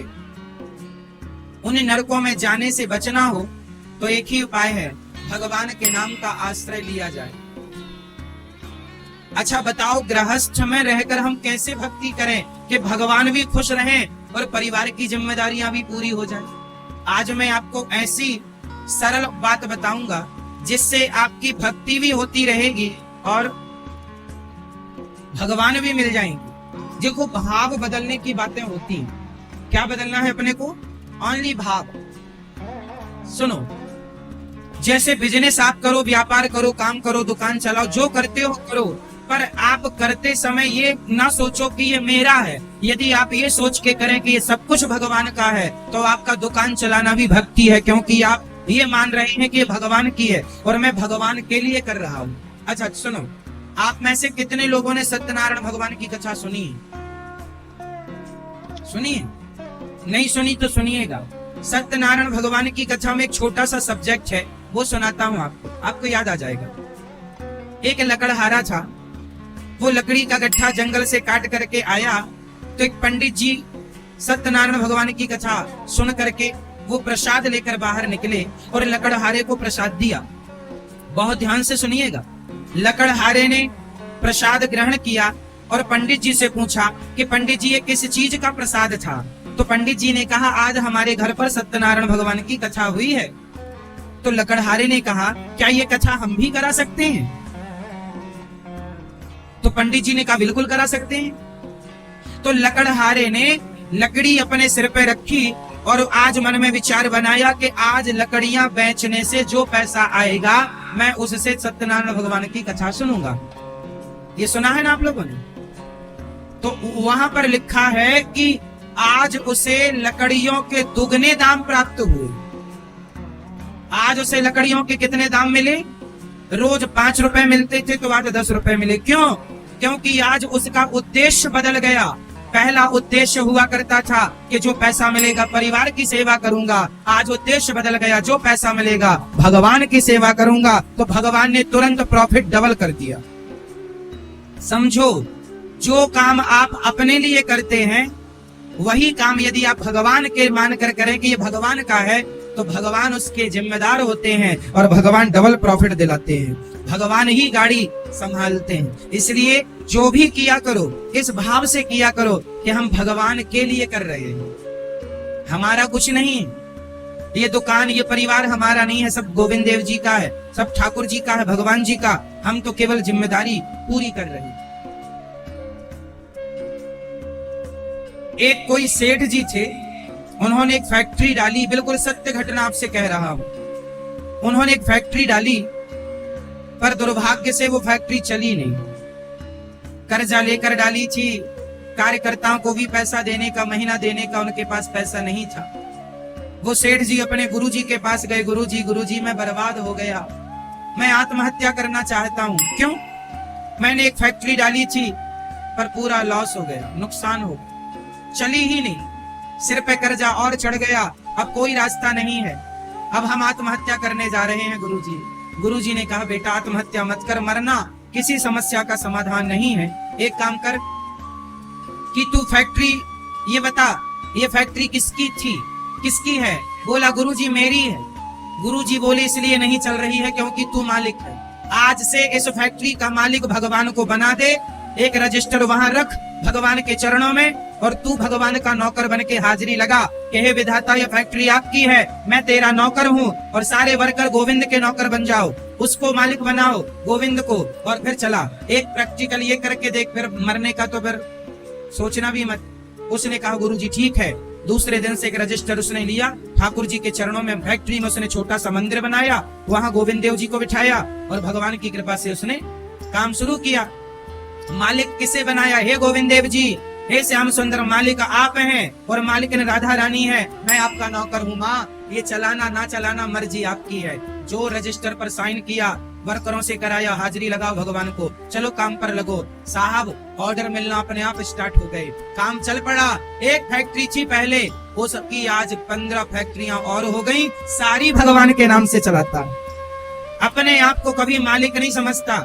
कोई उसे कहता है सेठ जी, बोलता मैं सेठ जी नहीं हूँ, सेठ तो सांवरिया सेठ है, मैं तो उनका नौकर हूँ। तो जो काम पूरा करो, पैसा कमाओ, नाम कमाओ, इज्जत कमाओ, मालिक बनकर नहीं, भगवान का नौकर बन के रहो। मालिक बनोगे तो अभिमान आएगा, नौकरों को अभिमान नहीं होता। तो मालिक मेरे कन्हैया और मैं इनका। बोलो आप किसके नौकर हो? गोविंद के हो? आप किसके हो? ठाकुर के हो। ठाकुर हमारे श्याम सुंदर, ठाकुरानी हमारी राधा रानी। अपने आप को समर्पण कर दो, और फिर काम करो। दुकान भगवान की है, फैक्ट्री भगवान की है, परिवार भगवान का, खेत भगवान का, सब कुछ संपत्ति सब रघुपति के आही, सब भगवान का बनाओ और अपने आप को बिल्कुल हल्का कर लो। हे प्रभु, जब हमारा कुछ है ही नहीं तो हम घमंड किस बात का करें, ये तो सब भगवान का। तो ये है समर्पण, इसे क्या कहेंगे? समर्पण, सब आपका। इससे मैं करता हूं ये कर्तापन नष्ट हो जाएगा, तो आप अभिमान से बहुत सारी झंझटों से बच जाएंगे। इसलिए करते हो तुम कन्हैया, मेरा नाम हो रहा है और मेरा आपकी कृपा से सब काम हो रहा है। तो भगवान का नाम लिया करो, खूब आनंद से भगवान का नाम जपा करो। अजामिल नाम के एक पंडित जी थे, खूब नाम जपते थे भगवान का, बेटे का नाम लेते थे, परंतु मरते समय उनके मुख से नारायण निकल गया। पुकारा तो बेटे को था, पर बेटे ने सुना नहीं, परम पिता परमात्मा ने सुन लिया। और भगवान की कृपा से जब भगवान का नाम लेकर जो मरेगा, सदगति तो होगी। सदगति हुई। अजामिल भगवत धाम को गए, पार्षदों ने उन्हें छोड़ दिया। 88 वर्ष की उम्र में पुकारा, 12 वर्ष की आयु में उन्होंने खूब भजन किया और भजन के बल पर भगवत धाम को अजामिल इस बात का ज्वलंत उदाहरण है कि भगवान का नाम लेकर भी भव सागर से पार कर सकता है। इसलिए नाम रूप लीला धाम, इन चार में से किसी का आश्रय जरूर लो, या नाम का आश्रय लो, या रूप का ठाकुर जी के ध्यान में डूबो, या लीला का आश्रय, कथाओं का आश्रय। इसलिए कथा सुना करो, औरों को सुनवाया करो। इसलिए काम करो, बिजनेस करो, व्यस्त रहो, पर व्यस्तता में जहां जहां समय मिल जाए तो उस समय में कथा सुनना स्टार्ट कर दो। भगवान की कथा से जोड़े रहो अपने आप को, तब अच्छा रहेगा।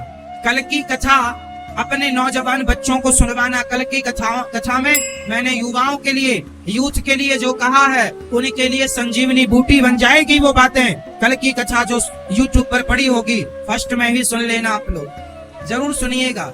बच्चों को बदलने के लिए पर्याप्त है वो बातें, यूथ को बदलने के लिए, सही मार्ग दिखाने के लिए पर्याप्त। इसलिए आप बच्चों को सही मार्गदर्शन देना चाहें तो कल की बात, कल की कथा। इसलिए कथा मोबाइल पर सुना करो। मोबाइल पर आज अभी तक 85 लाख लोगों का परिवार पूरा है, आज 86 लाख लोगों का परिवार पूरा हो जाएगा यदि आप लोगों ने चैनल को सब्सक्राइब कर लिया तो आप लोग भी अपना मोबाइल निकाल लो और YouTube पर अनिरुद्धाचार्य जी सर्च करो और ये कथा अपने मोबाइल पर, फेसबुक, व्हाट्सएप, सोशल मीडिया पर सब तक कथा पहुंचाओ, ताकि जयपुर के इस विशाल आयोजन को सारी दुनिया देख सके कि यहाँ जयपुर के भक्त कितने धार्मिक हैं और कितना भगवत प्रेम रखते हैं, ये कितना गोविंद देव जी से प्यार करते हैं। तो आप भी YouTube पर कथा सुनो, औरों को भी सुनवाइएगा। आप में से कितने लोगों ने YouTube पर चैनल को सब्सक्राइब कर रखा है आप लोगों ने? वाह। जिन्होंने नहीं किया तो आपने, जितने लोगों ने इतना प्यार दिया है, पूरे भारत में नहीं पूरे विश्व में आध्यात्म जगत का सबसे बड़ा YouTube परिवार है ये अनिरुद्धाचार्य परिवार, जिसमें केवल संस्कारों की चर्चा होती है, सनातन संस्कृति की चर्चा होती है। तो आप भी इस बड़े परिवार से अपने आप को जोड़िएगा, औरों को भी जोड़िएगा, ताकि सब लोग जुड़े और बहुत जल्दी 1 करोड़ लोगों का परिवार पूरा हो जाएगा YouTube पर, यदि आपका ये प्यार, आशीर्वाद, स्नेह बना रहा तो आप सभी इस बड़े परिवार से अपने आप को जोड़ के रखिएगा और कथाएं सबको सुनवाइएगा। कल की कथा बच्चों को सुनवाइएगा जो कल हो चुकी वो, और आगे भी बच्चों को जोड़ते रहिए, आप भी जुड़े रहिए कथाओं से। अच्छा बताओ, इतनी देर आप यहाँ बैठे, इतनी देर में कुछ मिला कि नहीं आपको ज्ञान? किस किस को मिल गया इतनी देर में? कुछ प्रश्नों के उत्तर मिल गए कि नहीं आपको इतनी देर में? जब इतनी सी देर में आपको इतनी शांति मिली तो सदा के लिए जब समर्पण कर दोगे कथा में तो ना जाने कितनी शांति मिलेगी। इसलिए समर्पण चाहिए, पूर्ण रूप से समर्पण चाहिए। अजामिल की सदगति हुई। एक बार इंद्र अपने गुरुजी का अपमान करते हैं, जिसके कारण गुरुजी नाराज होकर चले गए और इंद्र ने विश्वरूप को अपना इमरजेंसी गुरु बनाया। और जब इंद्र को गुरु बनाया, इंद्र ने विश्वरूप को गुरु बनाया और नारायण कवच की दीक्षा ली। नारायण कवच भागवत जी के 6वें स्कंद के 8वें अध्याय में आप सभी नारायण कवच का पाठ जरूर किया करिए। जो नारायण कवच का पाठ नित्य करते हैं, निश्चित भगवान नारायण ही उनका कवच बन करके रक्षा करते हैं। इसलिए नारायण कवच की संस्कृत ना आवे तो हिंदी ही सही। ओम हरिर्विदध्या मम सर्व रक्षा न्यस्तांघ्रिपद्मः पद्गेन्द्र पृष्ठे दरारि चर्मा सिगदेषु चाप पाशां दधानोऽष्टगुणोऽष्टबाहुः जले सुमां रक्षतु मत्स्य मूर्तिर्यादो गणेभ्यो वरुणस्य पाशात् स्थले सुमायावटुवामनो व्यात् त्रिविक्रमः खेवतु विश्वरूपः। नारायण कवच की दीक्षा ली इंद्र ने बलवान हो गए और दैत्यों को पराजित किया। इंद्र ने गुरुजी से यज्ञ कराया, उन्होंने राक्षसों को आहुति दी, तब गुरुजी का सिर काट दिया और इंद्र को ब्रह्म हत्या लगी।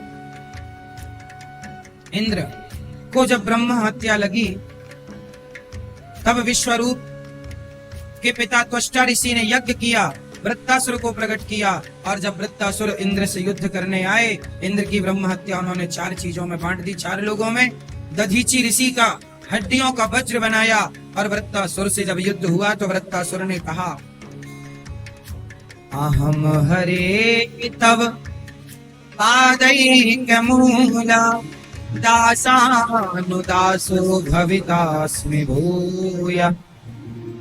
मैं दासों का दास बन जाऊं गोविंद बस।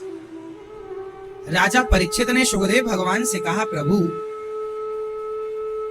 ये वृत्तासुर तो राक्षस है, फिर इसने भगवान की स्तुति क्यों की? तब बताया कि ये वृत्तासुर इस जन्म का राक्षस है, पिछले जन्म तो भगवान का बड़ा भक्त था। ये वृत्तासुर चित्रकेतु नाम का एक राजा था। अब एक छोटी सी कथा सुनाता हूं, बहुत ध्यान से सुनिएगा, शायद वो कथा आपकी हमारी सबकी।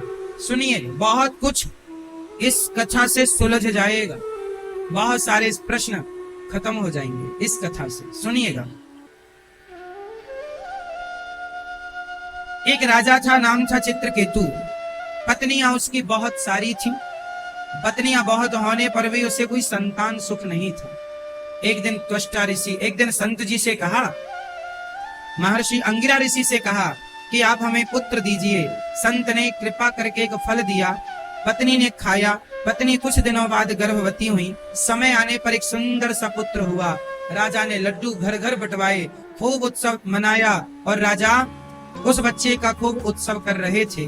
अभी बालक 5 वर्ष का था कि उसकी जो अन्य रानियां थी राजा की, उनके अंदर ईर्ष्या जलन होने लगी कि राजा तो हमें अब प्यार करते ही नहीं। उन रानियों ने उस बच्चे को जहर दे करके मार डाला, और वह बच्चा जो जहर खाया मरा। सोया तो ऐसी नींद में सोया, प्राण निकल गए। राजा रानी रोने लगे, हे विधाता, मेरे पुत्र ने क्या बिगाड़ा था आपका जो इसे आपने मृत्यु दंड दिया? अरे मारना था सो हमें मार दिया होता, क्या बिगाड़ा था? रोने लगे राजा, रोने लगी रानी।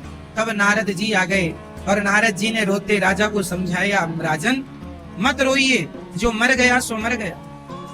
ये पुत्र इतना ही समय लेकर आया था, इसकी उम्र इतनी ही थी। जिसकी जितनी आयु है वो उतना ही रहेगा, उससे 1 सेकंड ज्यादा भी वो जी नहीं सकता। राजा ने कहा, महाराज आप तो नारद जी हैं, सर्व सामर्थ्य संत हैं, भगवान हैं, आप मेरे पुत्र को जीवन दान दीजिए। नारद जी ने समझाया तो बहुत, पर राजा माने नहीं, जिद पकड़ ली पुत्र की राजा को। नारद जी ने हाथ में जल लेकर मंत्र पढ़कर डाला, बच्चा जिंदा हो गया। बेटे को अपने पिता ने कहा, आ तुझे गोद में ले लूं, तुझे छाती से लगाऊं। एक पिता अपने पुत्र को अपने हृदय से लगाना चाहे, जब लगाने बढ़ा तो उस पुत्र ने कहा, खबरदार, पहले ये बताइए आप कौन है? पिता ने कहा, बेटा मुझे जानता नहीं, मैं तेरा पिता।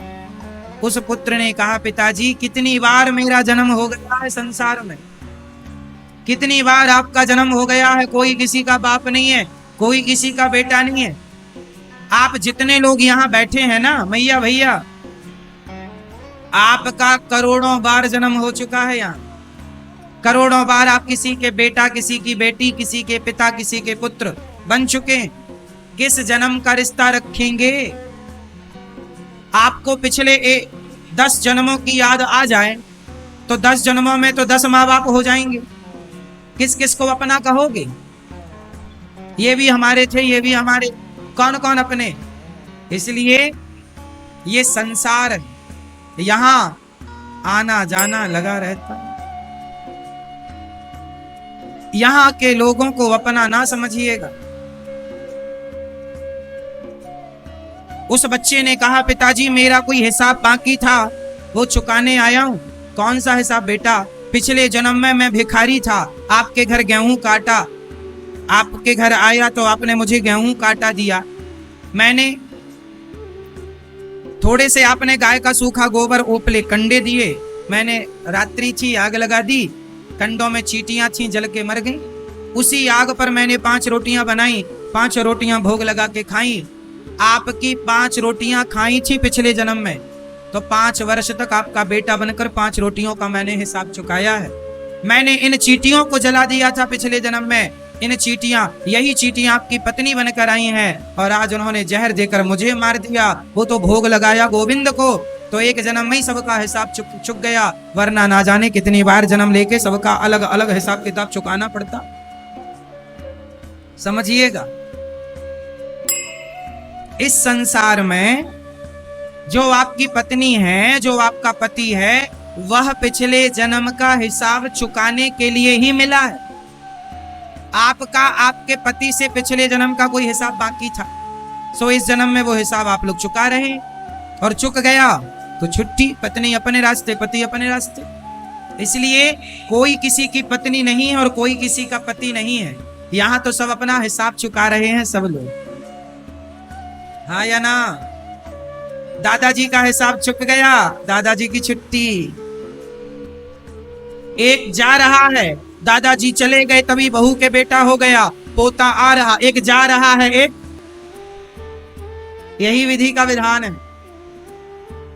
क्यों जी? सही है। आप लोग जितने बूढ़े हो गए, इनके जाने की तैयारी है, और बच्चे, बहू अभी गर्भवती है, उसके यहाँ आने की तैयारी है और इनकी जाने की तैयारी है। एक जा रहा है, एक आ रहा, यही विधान है ईश्वर का। जो रचने वाले हैं वही चला रहे हैं, ना हम चला रहे हैं ना आप चला रहे हैं। दिव्य ज्ञान दिया, उस पुत्र ने, बच्चे ने, पिता का अज्ञान मिटा, वही वृत्तासुर बने और आज दोनों भगवत धाम को चले गए। बोलिए भक्त वत्सल भगवान की।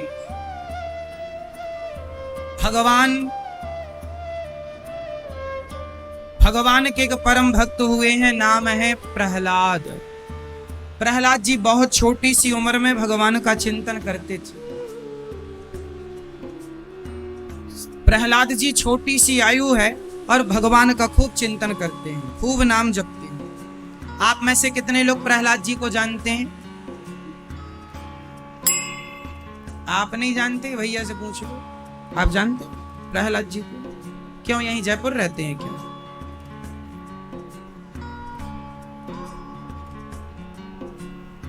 प्रहलाद जी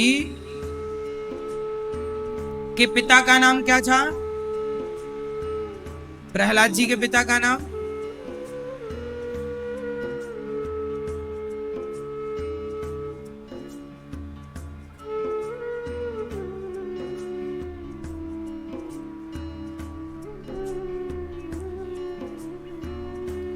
ये छोटा सा एक बच्चा है, 8 साल का बच्चा है।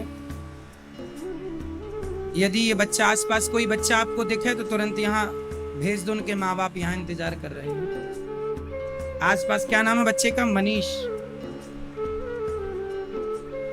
भोला शंकर, मनीष ही नाम है, मनीष। आसपास कोई छोटा बच्चा हो, 8 साल का बच्चा है, तो उसके माँ बाप यहाँ हैं। देख लो आसपास कोई बच्चा है 8 साल का आपके आसपास। इसलिए माँ बाप से निवेदन है, थोड़ा बच्चों का ध्यान रखेंगे। यहीं है आसपास कहीं, आप में से किसी को दिख जाए तो आगे लाके यहाँ दे दीजिएगा। ठीक है। अच्छा सुनो प्रिय भक्तों,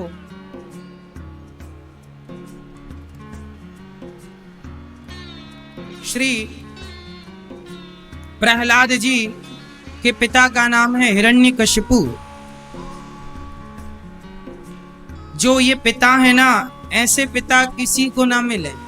बड़े दुष्ट प्रकृति के पिता हैं।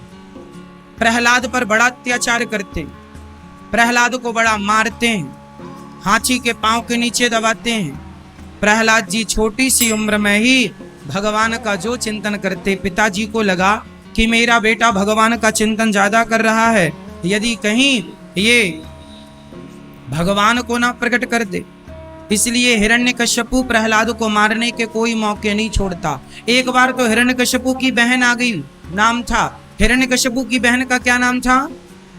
होलिका। होलिका को वरदान था कि आग जलाएगी नहीं। प्रहलाद जी को लेकर गोद में बैठ गई, आग लगा लिया। लेकिन जब भक्त को बचाने वाले भगवान हो तो होलिका भी जल जाती है और प्रहलाद जी बच जाते हैं। तब से होली का पर्व मनाया जाता। भगवान बचाने वाले हैं तो कोई मारे कैसे? और भगवान मारने वाले हों तो फिर कोई। इसलिए भगवान ही सब कुछ करने वाले हैं मेरी माँ, ना हम ना आप। इसलिए समर्पण उनके श्री चरणों में कर दो। प्रहलाद जी को पढ़ने के लिए भेजे चंडामर्क के यहाँ, और जब पढ़कर आए तो हिरण्यकश्यपु ने पूछा, बेटा तुमने क्या पढ़ाई पढ़ी?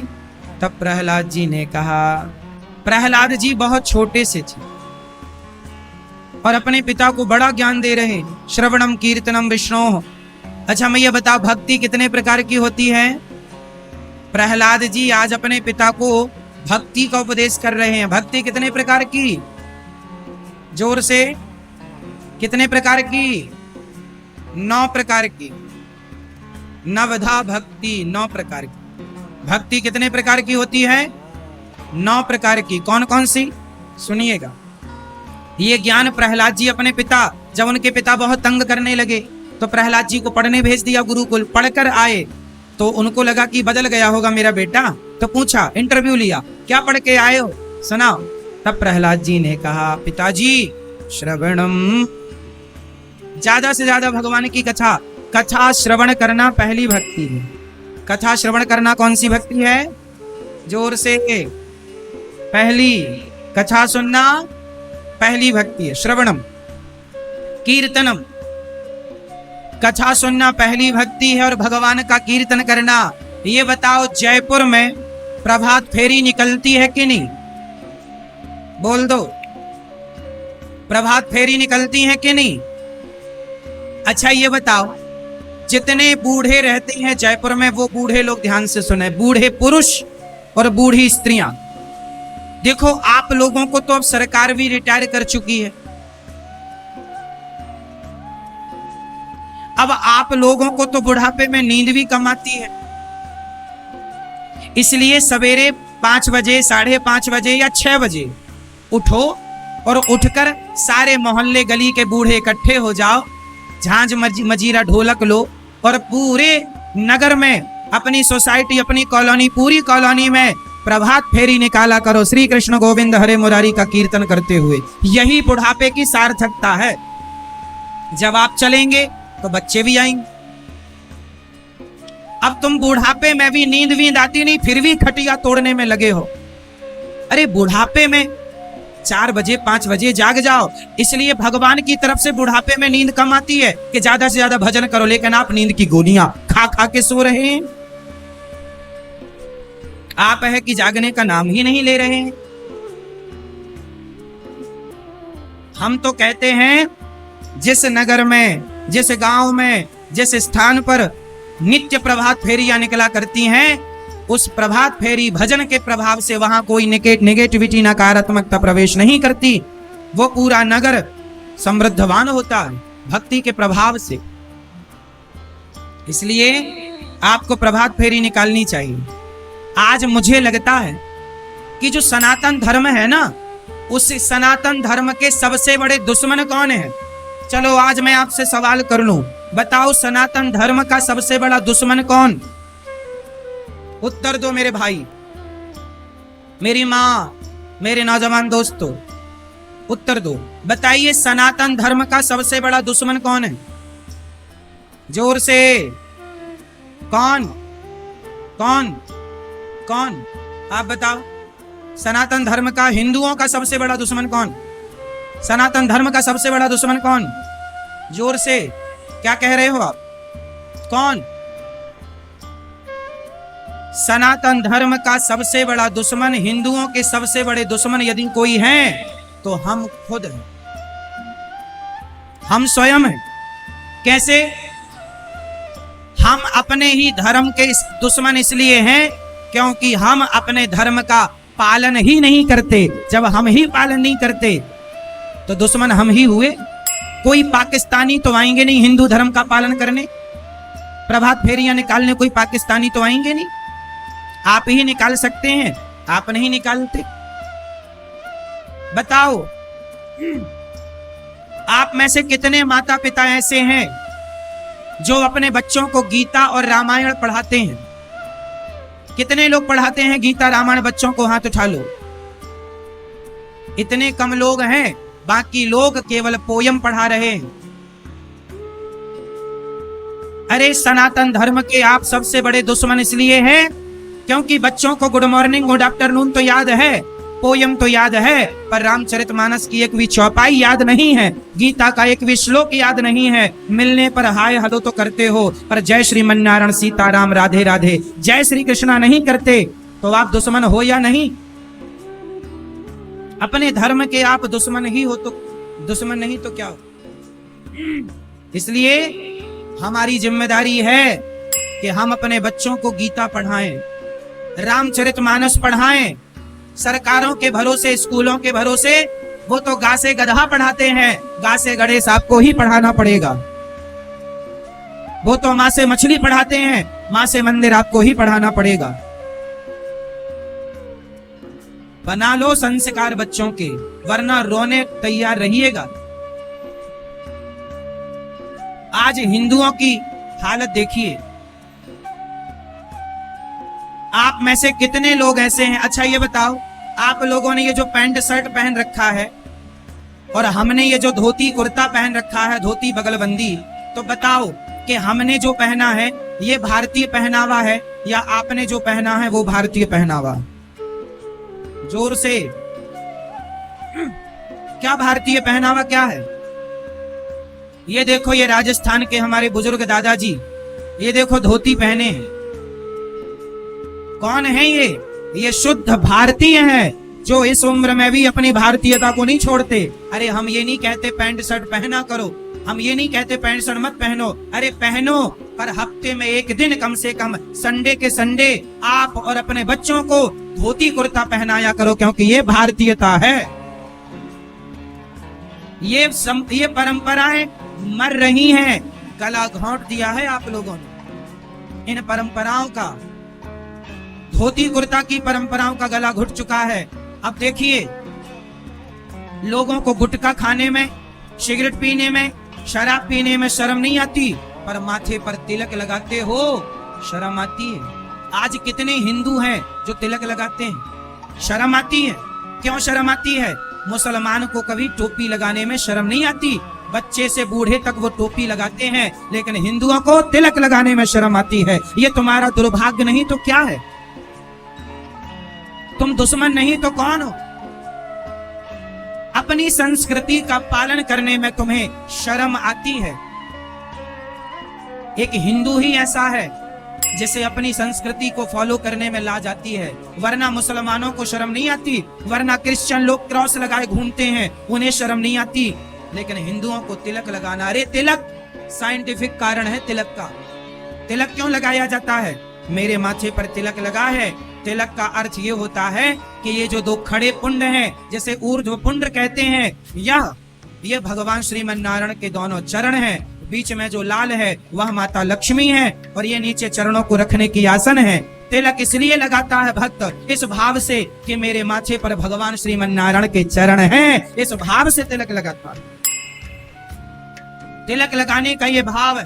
और ये जो सेंटर पॉइंट होता है ना, यहाँ पर ये जो लाल हम तिलक लगाते हैं ये बिल्कुल बटन है। जैसे घर में पंखा चालू करना है, बटन दबाते हो तो दोनों जो हमारा शरीर, आपको पता होना चाहिए हमारा शरीर 2 भागों में डिवाइड है। तो दोनों भागों की जो बटन है ये माथा है, यहाँ पर भ्रकुटी, यहाँ पर, यहाँ पुश करने से, यहाँ पंपिंग करने से, एक्यूप्रेशर की भाषा में कहूं यहाँ दबाने से हम स्टार्ट हो जाया करते हैं। इसलिए तिलक लगाने की परंपरा। लेकिन कौन समझाए हिंदुओं को? आज का हिंदू शराब पीने लग गया, मांस खाने लग गया है, उसे शर्म नहीं आती, पर तिलक लगाने का कहो शर्म आती है। इसलिए तिलक लगाया करो शान से, और केवल पुरुष नहीं, माताओं को, स्त्रियों को भी तिलक लगाना चाहिए। कैसा तिलक लगाना चाहिए? बिंदी के नीचे व्हाइट कलर का वी बना के खड़ा लाल लगाना चाहिए। ये भगवान श्रीमन नारायण के चरण है, इस भाव से तिलक लगाया करो। ये तिलक तो आज से धोती कुर्ता हफ्ते में 1 दिन तो पहना करोगे। मॉल जाओ, शॉपिंग करने जाओ। मेरे नौजवान दोस्तों, क्या आपका धर्म नहीं है कि आप धोती कुर्ता पहने? क्या आपका धर्म नहीं है कि आप तिलक लगाएं? अरे फैशन के नाम पर दुनिया के लोग फटे कपड़े पहनते हैं, फैशन के नाम पर नंगे घूम रहे हैं, तो हम अपने धर्म, अपनी संस्कृति के लिए तिलक क्यों नहीं लगा सकते और धोती कुर्ता क्यों नहीं पहन सकते?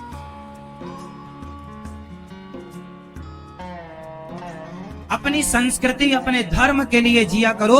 24 घंटे में आधा घंटा अपने धर्म को दिया करो। आज धर्म का ह्रास होता चला जा रहा है, उसके जिम्मेदार हम ही हैं। इसलिए अपने बच्चों को गुड मॉर्निंग, गुड आफ्टरनून की जगह आप अपने बच्चों को जय श्रीमन्नारायण बोलना सिखाएंगे। कौन कौन बोलेगा सवेरे सवेरे जय श्रीमन्नारायण?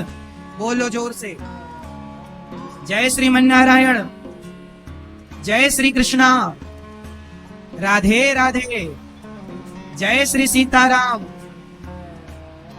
जो अच्छा लगे वो जिह्वा पर सेट करो, बच्चों को सिखाओ। आओ जरा, भारत की रोटियां खाते हो तो भारत का गुणगान गाया करो। वृंदावन कभी आना, वृंदावन में विदेशी पुरुष, विदेशी महिलाएं, अंग्रेज लोग वृंदावन में आ करके हरे कृष्ण जप रहे हैं। ये वही अंग्रेज हैं जो हिंदू भी नहीं है, लेकिन आज गीता रामायण की ताकत जान गए वो लोग के सनातन धर्म क्या है और फॉलो कर रहे हैं सनातन को। लेकिन आप हैं कि हिंदुस्तान में रह के विदेशी कल्चर अपना रहे। क्या हो गया है मेरे देश को?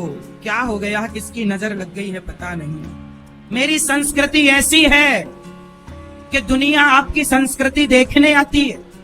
ये राजस्थान ऐसा राजस्थान है जिस राजस्थान के कपड़ों को भी दुनिया देखने आती है। यहाँ का पहनावा ऐसा पहनावा है, यहाँ का दुनिया नकल उतारती है। महिलाएं राजस्थानी पहनावा पहन करके अपने आप को गौरवान्वित महसूस करती हैं। ऐसा पहनावा, क्या हमारी संस्कृति है? क्या हमारी दिव्यता? लेकिन हम अपनी संस्कृति, अपने धर्म, अपनी धरोहर, अपनी दिव्यता को भूल रहे। इसलिए आप लोग भी शुद्ध भारतीय बनेंगे। कौन कौन बनेगा? बनेंगे? प्रिय भक्तों, भगवान प्रहलाद जी पिता को भक्ति का उपदेश करते हैं। उठाकर पटक दिया हिरण्यकश्यपु ने। भगवान बोला, हिरण्यकश्यपु ने, कहाँ है तेरा भगवान? प्रहलाद जी ने कहा, न केवलम में भवतश्च राजन सवै बलम बलिनाम चापरेशम। कहा नहीं है, सबके बल वही है। क्या इस खंबे पे तेरा भगवान है? हाँ, जो प्रहार किया खंबे पर, भगवान प्रकट हो गए खंबा चीर करके। बोलिए नरसिंह भगवान की। प्रकट हो गए भगवान। प्रहलाद के लिए प्रकट होकर भगवान ने हिरण्यकश्यपु को मार गिराया, छाती विदीर्ण कर दी, अपने नख से आटा निकाल कर माला बनाकर पहनी। हिरण्यकश्यपु ने वरदान मांगा था, ना हम दिन के मरे ना रात के मरे, ना दिन के मारा ना रात्रि को संध्या के समय पे। हर प्रश्न का उत्तर देकर कृतार्थ किया। ब्रह्मा जी आए, सबने स्तुति की, भगवान ने, प्रहलाद जी ने जब भगवान की स्तुति की तब भगवान प्रसन्न हुए। इसके बाद भगवान ने हाथी पर कृपा की, धनवंतरी कक्षप मोहिनी पर बनकर के ठाकुर जी ने भक्तों पर कृपा की। राजा बलि के लिए वामन बनकर आए, भगवान ने 3 पग भूमि में सब नापा, 2 पग में, तीसरा पग राजा बलि के मस्तक पर रखा। राजा बलि पर कृपा, पाताल का राजा बनाया। मत्स्य भगवान मछली बनकर आए। इसके बाद भगवान सूर्य वंश में राम जी, भगवान नारायण के पुत्र ब्रह्मा, फिर मरीचि, इन्हीं के वंश में भगवान नभग, नभग के नाभाग, नाभाग के अम्बरीश, जिन्होंने एकादशी का व्रत किया। इन्हीं के वंश में सगर, सगर के असमंजस अंशुमान, फिर दिलीप, भगीरथ, जिन्होंने गंगा जी को प्रकट किया। बोलिए गंगा मैया की। गंगा मैया का दर्शन हुआ, इनके पूर्वजों का उद्धार हुआ। इन्हीं के वंश में आगे चल करके भगवान अम्बरीश, जिन्होंने एकादशी का व्रत किया, भगवत प्राप्ति की एकादशी के व्रत के प्रभाव से। इन्हीं के वंश में आगे खटवांग, फिर दीर्घबाहु, फिर रघु, फिर अज, फिर दशरथ जी हुए। दशरथ जी के 4 बच्चे हुए, राम, लक्ष्मण, भरत, शत्रुघ्न। राम लक्ष्मण को गुरु विश्वामित्र जी लेकर चले, और राम जी जब चले, गुरु जी का यज्ञ पूरा कराया। सीता स्वयंवर में जाकर धनुष तोड़कर सिया से विवाह करके राम जी आए हैं। और राम जी को 14 साल का वनवास माता कैकेयी ने दिया। अच्छा सुनिएगा, कैकेयी माता ने भगवान राम को 14 वर्ष का ही वनवास क्यों दिया? 20 साल भी तो कह सकती थी, 20 साल का वनवास, या राउंड फिगर है ना, 15 साल कह देती, 10 साल कह देती, 20। 14 से क्या तात्पर्य था? 14 क्या होता? 14 वर्ष का वनवास क्यों दिया माता कैकेयी ने भगवान राम को? और जो सृष्टि को चलाने वाले भगवान हैं, उन्हें कोई वनवास कैसे भेज सकता है?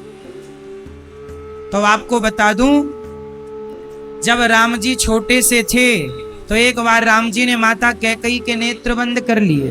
कैकेयी ने कहा, राम खोलो आंखें। राम ने कहा, एक शर्त पर खोलूंगा, माँ मुझे वचन दो कि जो मैं मांगूंगा तुम दोगी। हाँ हाँ राम मांगो, क्या चाहते हो? राम जी ने कहा, माँ जब मैं बड़ा हो जाऊं और मेरे पिता मुझे जब राजा बनाने लगे तो आपके चरणों में प्रणाम करूं, माँ मुझे वनवास भेज देना। कैकेयी माँ बेहोश हो गई। राम क्या कह रहे हो? मैं आपको वनवास क्यों भेजूंगी? कैकेयी बोली, मैं तेरे बिना राम जी ना पाऊंगी। राम जी ने कहा, माँ मेरा अवतार कुछ और उद्देश्य के लिए हुआ है। आप मुझे वनवास भेजोगी तो मेरी जय जयकार होगी माँ, पर आपको अपमान का सामना करना पड़ेगा। कैकेयी माँ ने कहा, राम यदि मुझे अपमान मिलता है और मेरे अपमान से यदि मेरे राम का सम्मान बढ़ता है तो तू जो कहेगा राम मैं वो करूंगी। तो राम जी ने ही कहा था कि माँ मुझे वनवास भेज दे। तो फिर 14 साल का वनवास क्यों? क्योंकि राम जी ने तो ये कहा था मुझे वनवास भेजना, कोई गिनती तो नहीं बताई थी कितने महीने या इतने साल। तो कैकेयी ने 14 साल क्यों? क्योंकि उस दिन से राम जी ने कहा कि मुझे वनवास भेजना, तो राम कैकेयी माँ ने कहा क्यों भेजना? बोले रावण को मारना। तो कैकेयी माँ ज्योतिष की ज्ञानी थी। माँ ने देख लिया कि रावण की उम्र कितनी बची है। अब से मीन्स जिस दिन राम को राजा बनाने का संकल्प हुआ दशरथ जी का, उस दिन से जोड़ घटाया किया तो उस दिन से रावण की उम्र केवल 14 साल शेष बची थी। इसलिए कैकेयी माँ ने कहा 14 साल बचे हैं, जाओ रावण को मार के 14 साल में जिस दिन मारना उसी दिन वापस आना। इसलिए राम जी ने जिस दिन रावण को मारा उसी दिन पुष्पक विमान पर चढ़ के उसी दिन अयोध्या वापस आए। इसलिए 14 साल का वनवास, क्योंकि उस दिन से रावण की उम्र ओनली 14 वर्ष बाकी थी, इसलिए 14 साल। और राम जी को वनवास क्यों भेजा कैकेयी माँ ने? क्योंकि अयोध्या का असली राज मुकुट बाली के पास था। एक बार दशरथ जी आ रहे थे तो दशरथ जी से बाली ने कहा, कैकेयी भी साथ थी, बोले या हमसे युद्ध करो या अपनी पत्नी दो। दशरथ जी बोले युद्ध कैसे करें, पत्नी भी कैसे दें? तो अपना राज मुकुट उतार कर दशरथ जी ने दे दिया, क्योंकि बाली से युद्ध करके जीतना तो संभव था नहीं। तो अयोध्या का असली राज मुकुट बाली के पास था, ये बात कैकेयी जानती थी केवल। दशरथ जी ने वैसा ही नकली मुकुट बनवा के पहन रखा था। तो जब राम जी को राजा बनाने लगे दशरथ जी, तो कैकेयी ने कहा, क्या ये नकली मुकुट राम को पहनाओगे? इसलिए राम, नकली मुकुट पहनाना है तो भरत को पहनाना। राम जाओ, पहले बाली को मार के अपना असली राज्य सिंहासन लेकर आओ। इसलिए कैकेयी माँ ने राम को वनवास भेजा, इसलिए राम जी वनवास गए। कारण बहुत सारे हैं। राम जी वनवास गए, तमसा नदी के तट पर पहले, फिर श्रृंगवेरपुर पहुंचे। जटायु राम जी को लेने और केवट नाव में बिठा के राम जी को पार लगाया है। और राम जी चित्रकूट, फिर पंचवटी। जटायु के पंख काट दिए रावण ने और माता सीता को लेकर चले। राम जी ने जटायु का अंतिम संस्कार किया, क्योंकि राम के पिता जटायु थे। आपको पता होना चाहिए कि दशरथ जी अपने बड़े पुत्र मतलब मर्यादा पुरुषोत्तम भगवान राम का दान कर चुके थे। किसे? जटायु को। इसलिए खुद के पिता मरे तो अंतिम संस्कार में राम जी ना गए दशरथ जी के, पर जटायु का अंतिम संस्कार खुद किया, क्योंकि वो उन्हें अपना पिता, क्योंकि जटायु के ही पुत्र थे राम जी, क्योंकि दशरथ जी दान कर चुके थे जटायु को। जटायु ने राम को गोद लिया था। राम जी ने जटायु का संस्कार किया। आगे रावण को मार करके राम जी ने विभीषण को लंका का राजा बनाया। वापस आए, भरत जी से गले मिले, राम जी राजा और सिया जी रानी बनी। राम जी ने माता सीता को गर्भावस्था में घर से क्यों निकाला? क्या राम जी को सीता माँ को निकालना सही था या गलत था? इस कथा को हम आपको कल सुनाएंगे।